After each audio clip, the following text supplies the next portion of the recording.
موعد وتوقيت مباراة الزمالك وزيسكو الزنبي القادمة في بطولة الكونفدرالية بعد فوز نادي الزمالك الكبير على فريق كهرباء الإسماعيلية ب5 أهداف مقابل هدفين في الجولة ال17 من الدوري المصري.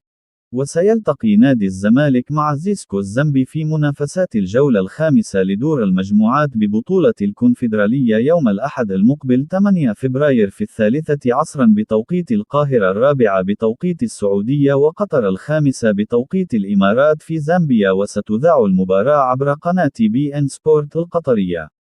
ويتصدر نادي الزمالك ترتيب جدول المجموعة الرابعة برصيد 8 نقاط، ثم يتواجد المصري البورسعيدي وكايزر تشيفز بنفس عدد النقاط في المركزين الثاني والثالث برصيد 7 نقاط، ثم زيسكو الزنبي في المركز الرابع بدون نقاط.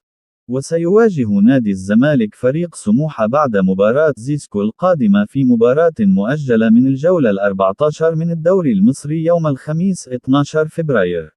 ثم يلتقي مع فريق كايزر تشيفز في منافسات الجولة السادسة والأخيرة لدور المجموعات بالكونفدرالية يوم الأحد 15 فبراير في القاهرة. وكان نادي الزمالك قد حقق الفوز على فريق زيسكو الزنبي بهدف دون مقابل في الجولة الأولى لدور المجموعات في المباراة التي أقيمت في القاهرة.